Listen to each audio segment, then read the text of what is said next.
Hello friends, എല്ലാവർക്കും മഹാലക്ഷ്മി സീരിയലിൻ്റെ ഇന്നത്തെ എപ്പിസോഡിൻ്റെ റിവ്യൂയിലേക്ക് സ്വാഗതം. അങ്ങനെ പണം റെഡിയായിട്ടുണ്ട് എന്ന് അനന്ത് വിളിച്ചു പറഞ്ഞതിനെ തുടർന്ന് ഒറ്റയടിക്ക് ലക്ഷാധിപതിയാകാം എന്ന വ്യാമോഹവുമായിട്ട് അനന്തുവിനെ കാണാൻ പോകാൻ തുടങ്ങുകയാണ് വാമദേവൻ. ഇതേ സമയം കരുണ വരുന്നു. ഞാൻ നിന്നോട് പറഞ്ഞ വാക്ക് പാലിക്കുമെന്നും കിട്ടുന്നതിൽ പാതി തരാമെന്ന് തന്നെ വാമൻ പറയുന്നുണ്ട്.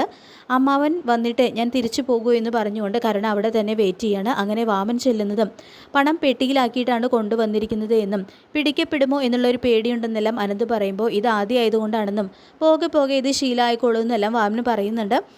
അങ്ങനെ അനന്ത് ചെന്ന് കാറിൻ്റെ ഡോറ് തുറക്കുന്നു. പക്ഷേ വാമനെ ഞെട്ടിച്ചുകൊണ്ട് മാർക്കോയും ലൗപ്പസുമാണ് കാറിൽ നിന്നും ഇറങ്ങി വരുന്നത്. മാർക്കോയാണ് ഇടപാട് നടത്താൻ പോകുന്നത് എന്നും കിട്ടുന്നത് അമ്മാവൻ വാങ്ങിച്ചു എന്ന് പറഞ്ഞുകൊണ്ട് അനന്ത് അങ്ങോട്ടേക്ക് മാറി നിൽക്കുകയാണ്. തുടർന്ന് മാർക്കോയും ലോപ്പസും ചേർന്ന് വാമനെ അവിടെ ഇട്ട് തല്ലി ചതിക്കുന്നുണ്ട്. തുടർന്ന് താനിനെയെല്ലാം കണ്ണനോട് ചെന്ന് പറഞ്ഞോളാനും അനന്തു പറയുന്നുണ്ട്. അങ്ങനെ തീരെ ആവശ്യമായിട്ടുള്ള വാമൻ തിരികെ വീട്ടിലെത്തുന്നു. വാമൻ പണവുമായിട്ട് വരുമെന്ന് കരുതി സന്തോഷത്തിൽ കാത്തിരുന്ന കരുണയും സീമന്തിരിയാണെങ്കിൽ വാമൻ്റെ അവസ്ഥ കണ്ട് ഞെട്ടുന്നുണ്ട്. മാർക്കോ തന്ന സ്വീകരണമാണ് ഇതെന്നും എല്ലാം കണ്ണനോട് ചെന്ന് പറഞ്ഞോളാനാണ് അനന്ത് പറഞ്ഞത്. അവർ കണ്ണനോട് നേരത്തെ തന്നെ എല്ലാം അറിയിച്ചിട്ടുണ്ടെന്നാണ് എനിക്ക് തോന്നുന്നത് എന്നെല്ലാം വാമൻ പറയുന്നത് കേട്ട് കരുണയ്ക്കാകെ പേടിയാവുന്നുണ്ട്. എല്ലാത്തിനും കാരണം അമ്മാവനാണ്. അതുകൊണ്ടാണ് ഞങ്ങൾക്ക് എല്ലാവർക്കും ഇങ്ങനെ പരക്കം പായേണ്ടി വരുന്നത്. എൻ്റെ അച്ഛൻ്റെ കേസ് അമ്മാവൻ തന്നെ നടത്തേണ്ടി വരും എന്ന് പറഞ്ഞുകൊണ്ട് കലുതുള്ളിക്കൊണ്ട് കരുണ കരുണാലയത്തിലെത്തുന്നു. അപ്പോൾ അവിടെ എത്തുന്നതും പ്രതാപൻ നോർമലായി എന്നുള്ള കാര്യം കരുണയ്ക്ക് മനസ്സിലാകുന്നുണ്ട്.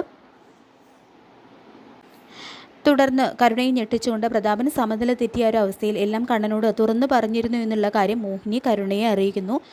അത് കേട്ട് പ്രതാപന് നേരെ പൊട്ടിത്തെറിക്കുന്നുണ്ട് കരുണ. ഏതായാലും അന്ന് ആക്സിഡൻറ്റ് നടത്തി ആ സമയത്ത് ഉണ്ണിയേട്ടൻ്റെ അച്ഛനോടൊപ്പം അയാളെയും മുകളിലേക്ക് പറഞ്ഞു വിടണമായിരുന്നു. എങ്കിൽ ഇങ്ങനെ ടെൻഷനൊന്നും ഉണ്ടാകുമായിരുന്നില്ല.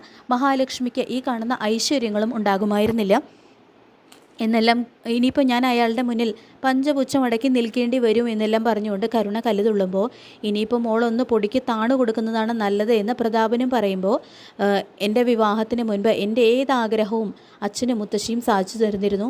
പക്ഷേ വിവാഹത്തിനും കഴിഞ്ഞതിന് ശേഷം അച്ഛനെ കൊണ്ട് ഒന്നിനും കഴിയില്ല. ഇനി അയാളുടെ മുന്നിൽ തല താഴ്ത്തി നിൽക്കേണ്ടി വരും എന്ന് പറഞ്ഞുകൊണ്ട് കരുണ തിരികെ കമലേശ്വരത്തേക്ക് എത്തുന്നുണ്ട്. അങ്ങനെ പേടിച്ച് വിറച്ച് കമലേശ്വരത്തെത്തുന്ന കരുണ കണ്ണൻ്റെ രൂക്ഷമായിട്ടുള്ള നോട്ടം കണ്ട് അടിമുടി വിറയ്ക്കുന്നു. തുടർന്ന് നീ എന്തിനാണ് അമ്മാവനെ കാണാൻ പോയത്? അമ്മാവന് കിട്ടുന്നതിൽ നിന്നും കുറച്ച് നിനക്കും തരാമെന്ന് പറഞ്ഞു എന്നെല്ലാം കണ്ണൻ ചോദിക്കുമ്പോൾ അതെന്താ കണ്ണേട്ടൻ അങ്ങനെ ചോദിച്ചതെന്ന് കരുണ തിരിച്ച് ചോദിക്കുന്നതും അയാൾക്ക് കിട്ടുന്ന പണം വാങ്ങിച്ചെടുക്കാനാണോ പോയത് എന്നുകൂടി കണ്ണൻ ചോദിക്കുമ്പോൾ ഷോക്കാവുന്നുണ്ട് കരുണ. എന്ത് പണത്തിൻ്റെ കാര്യം കണ്ണേട്ടൻ പറയുന്നതെന്ന് ഒന്നും അറിയാത്തതുപോലെ കരുണ ചോദിക്കുമ്പോൾ എൻ്റെ അച്ഛനെ ലോറി ഇടിപ്പിച്ചു കൊന്നത് നിൻ്റെ അച്ഛനാണെന്നും അതിന് മഹി സാക്ഷിയാണെന്നും ഞാൻ അറിയാതിരിക്കാൻ വാമദേവൻ എന്ന ആ ദുഷ്ടൻ ബ്ലാക്ക്മെയിൽ ചെയ്ത് മഹിയിൽ നിന്നും തട്ടാൻ നോക്കിയ പണത്തിൻ്റെ കാര്യമാണ് ഞാൻ പറഞ്ഞത് എന്ന് കണ്ണ് തുറന്നു പിടിക്കുന്നത് കേട്ട് ഞെട്ടിവിറച്ച് പോകുന്നുണ്ട് കേട്ടോ കരുണ. അത് നീ അറിയാൻ ഇടയായി അവസരം മുതലെടുത്ത് അയാൾക്ക് കിട്ടുന്നതിൻ്റെ പകുതി വേണമെന്ന് നീ ആവശ്യപ്പെട്ടു. അത് വാങ്ങാനാണ് നീ ഇന്ന് അയാളുടെ വീട്ടിലേക്ക് പോയത് അല്ലേടി എന്ന് ചോദിച്ചുകൊണ്ട് കരുണയുടെ നേരെ പൊട്ടിത്തെറിക്കുന്നുണ്ട് കേട്ടോ കണ്ണൻ. പക്ഷെ നിൻ്റെയും അയാളുടെയും കണക്കുകൂട്ടലുകളൊക്കെ തെറ്റി വാമൻ ഈ പേരും പറഞ്ഞ് മഹിയെ ബ്ലാക്ക്മെയിൽ ചെയ്യാൻ ശ്രമിച്ചപ്പോൾ തന്നെ ഞാൻ അറിയാതെ ഒരു രൂപ പോലും എടുക്കാൻ ആഗ്രഹിക്കാത്ത മഹി എല്ലാ സത്യങ്ങളും എന്നോട് തുറന്നു പറഞ്ഞു. നിൻ്റെ അച്ഛനാണ് എൻ്റെ അച്ഛനെ ലോറി ഇടിപ്പിച്ച് കൊന്നതെന്ന്. എന്നിട്ട് അയാളുടെ മകളായ നീ തന്നെ ആ ഒരു രഹസ്യം ഞാൻ അറിയാതിരിക്കാൻ വേണ്ടി എൻ്റെ തന്നെ പണത്തിൻ്റെ ഒരു വിഹിതം ആഗ്രഹിക്കുന്നു. നീക്ക് സ്ത്രീ വർഗത്തിന് തന്നെ അപമാനമാണ് എന്ന് പറഞ്ഞുകൊണ്ട് കരുണയെ വലിച്ചു കീറുകയാണ് കേട്ടോ കണ്ണൻ ചെയ്യുന്നത്. മുൻപായിരുന്നെങ്കിൽ കണ്ണൻ്റെ ചോദ്യങ്ങൾക്കൊക്കെ ഉരുളയ്ക്ക് ഉപ്പേരി പോലെ മറുപടി കൊടുത്തിരുന്ന കരുണയ്ക്കിപ്പോൾ കണ്ണന് മുൻപിൽ പഞ്ചപുച്ഛം അടക്കി നിൽക്കാൻ മാത്രമേ കഴിയുന്നുള്ളൂ. നിൻ്റെ അമ്മായിയമ്മയ്ക്കോ നിൻ്റെ ഭർത്താവിനോ ഇതുവരെ ഒന്നും അറിയില്ല. അവരോട് പോയി പറയടി കമലേശ്വരത്തെ വിശ്വനാഥനെ കൊന്നത് നിൻ്റെ അച്ഛനാണെന്ന്. അതെങ്ങാനും നിൻ്റെ ഭർത്താവോ അമ്മായിയമ്മയോ അറിഞ്ഞു കഴിഞ്ഞാൽ പിന്നെ നീ ഇവിടെ കാണില്ല. എൻ്റെ അച്ഛനോട് നിൻ്റെ അച്ഛൻ ചെയ്തത് ഒരു കടമായിട്ട് ഞാൻ മനസ്സിൽ സൂക്ഷിക്കുന്നുണ്ട്. നിന്നിലൂടെ അയാൾക്ക് അതിൻ്റെ ശിക്ഷ ഞാൻ കൊടുക്കും. നീ കയറിപ്പോടി, നിനക്കുള്ളത് പിന്നാലെ വരുമെന്ന് തന്നെ കണ്ണൻ പറയുന്നുണ്ട് കേട്ടോ കരുണയോട്. പിന്നീട് കരുണ ഉണ്ണിയുടെ അടുത്തേക്ക് ചെല്ലുന്നു.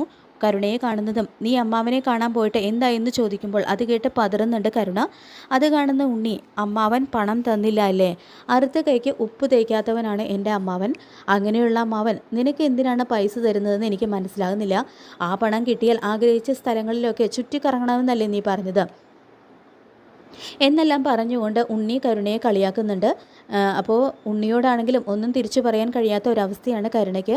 തുടർന്ന് എന്താ നീ ഒന്നും മിണ്ടാത്തത് കരുണേ, ഇനി ഞാൻ ഈ പറഞ്ഞതിൻ്റെ പേരിൽ ഇവിടെ നിന്ന് ഇറങ്ങിപ്പോകാനാണ് നിൻ്റെ ഉദ്ദേശമെങ്കിൽ ഞാൻ നിന്നെ തടയില്ല, പോകേണ്ടവർക്കൊക്കെ പോകാം, അതാണ് എൻ്റെ നിലപാടെന്ന് പറഞ്ഞുകൊണ്ട് ഉണ്ണി പോകുന്നു. അത് കേട്ട് കരുണയാണെങ്കിൽ ആകെ വല്ലാതാവുന്നുണ്ട്. കണ്ണേട്ടൻ്റെ പോട്ടെ, ഇയാളുടെ മുന്നിൽ പോലും എനിക്ക് ഒന്നും തിരിച്ചു പറയാൻ കഴിയുന്നില്ലല്ലോ ദൈവമേ, എല്ലാത്തിനും കാരണം എൻ്റെ അച്ഛനാണ് എന്നെല്ലാം പറഞ്ഞുകൊണ്ട് കരുണ ഇങ്ങനെ പൊട്ടിക്കരയുന്നുണ്ട്. പിന്നീട് മഹിയെ കാണാനെത്തുന്നുണ്ട് കണ്ണൻ. തുടർന്ന് കാര്യങ്ങളൊക്കെ തന്നെ പറയുന്നു. കരുണയിലൂടെ പ്രതാപന് ഞാൻ നല്ല തിരിച്ചടി കൊടുക്കും, എങ്കിലേ അയാളുടെ മനസ്സ് വേദനിക്കൂ. അയാളുടെ മകൾ തന്നെ അവസാനം അയാളെ തള്ളി പറയുമെന്നെല്ലാം കണ്ണൻ പറയുമ്പോൾ ഉണ്ണിയോടെല്ലാം പറഞ്ഞിട്ട് അവരുടെ ബന്ധം വേർപിടിത്താനാണോ കണ്ണേട്ടൻ പോകുന്നതെന്ന് മഹി ചോദിക്കുമ്പോൾ അവൾ അനുഭവിക്കണം, അത് തന്നോട് അവൾ ചെയ്തു കൂട്ടിയ ദ്രോഹങ്ങൾക്ക് കൂടി ഞാൻ കൊടുക്കുന്ന ശിക്ഷയാണ്. ഇനിയാണ് അവളുടെ ജീവിതം എന്താണെന്ന് തിരിച്ചറിയാൻ പോകുന്നത്. ഇത്രയും കാലം അവൾ അഹങ്കാരത്തോടെ പറഞ്ഞിരുന്ന അവളുടെ അച്ഛനും മുത്തശ്ശിയൊന്നും അവളുടെ കൂടെ കാണില്ല എന്നും എന്തോ ഒരു കാര്യം മനസ്സിൽ തീരുമാനിച്ചുറപ്പിച്ചുകൊണ്ട് കണ്ണൻ മഹിയോട് പറയുന്നുണ്ട് കേട്ടോ. പിന്നീട് സാഗറിനെയും മഞ്ജുവിനെയും കാണാനായിട്ട് എത്തുന്നുണ്ട് കണ്ണനും മഹിയും. കാരണം മഞ്ജുവിന് വിശേഷം ഉണ്ടെന്ന് അറിഞ്ഞിട്ടാണ് കണ്ണനും മഹിയും പോകുന്നത്. കണ്ണനും മഹാലക്ഷ്മിയും പിണക്കമൊക്കെ മറിഞ്ഞ് ഒന്നിച്ചതിൽ അവർ ഒരുപാട് സന്തോഷിക്കുന്നുണ്ട്. പിന്നീട് കണ്ണനാണെങ്കിൽ കരുണയുടെ മുന്നിൽ ഒരു ഡിമാൻഡ് വയ്ക്കുന്നുണ്ട്. അതായത്, ഞാൻ പറഞ്ഞത് കേട്ട് നിൻ്റെ അഹങ്കാരവും പണത്തിനോടുള്ള ആർത്തിയും എല്ലാം അവസാനിപ്പിച്ച് നല്ലൊരു പെൺകുട്ടിയായിട്ട് ജീവിച്ചില്ലെങ്കിൽ നിൻ്റെ അച്ഛനാണ് എൻ്റെ അച്ഛനെ കൊന്നത് എന്നുള്ള കാര്യം എൻ്റെ രണ്ടാനമ്മയോടും നിൻ്റെ ഭർത്താവിനെയും എല്ലാം അറിയിക്കുമെന്ന് പറഞ്ഞുകൊണ്ട് കരുണയ്ക്ക് നല്ലൊരു തിരിച്ചടി തന്നെയാണ് കണ്ണൻ കൊടുക്കുന്നത്. നിൻ്റെ ചേച്ചി ഇപ്പോൾ ഇവിടെ ഇല്ല, പക്ഷേ അയാൾ കല്യാണം കഴിഞ്ഞ് ഇവിടെ ജീവിതം ആരംഭിച്ചപ്പോൾ മുതൽ ഈ വീട് എങ്ങനെയാണ് നോക്കിയത്, അതുപോലെ നീ ഈ വീട് നോക്കണം എന്ന് പറഞ്ഞുകൊണ്ട് നല്ലൊരു 8ൻ്റെ പണി തന്നെയാണ് കേട്ടോ കണ്ണൻ കരുണയ്ക്ക് കൊടുക്കാനായിട്ട് പോകുന്നത്. അപ്പോൾ നമുക്ക് കാത്തിരിക്കാം മഹാലക്ഷ്മി സീരിയലിൻ്റെ ഈ ഒരു കിടലൻ എപ്പിസോഡിനായിട്ട്. ഈ റിവ്യൂ ഇഷ്ടപ്പെട്ടെങ്കിൽ ലൈക്ക് ചെയ്യുക, ചാനൽ കൂടി ഒന്ന് സബ്സ്ക്രൈബ് ചെയ്ത് സപ്പോർട്ട് ചെയ്യുക. താങ്ക്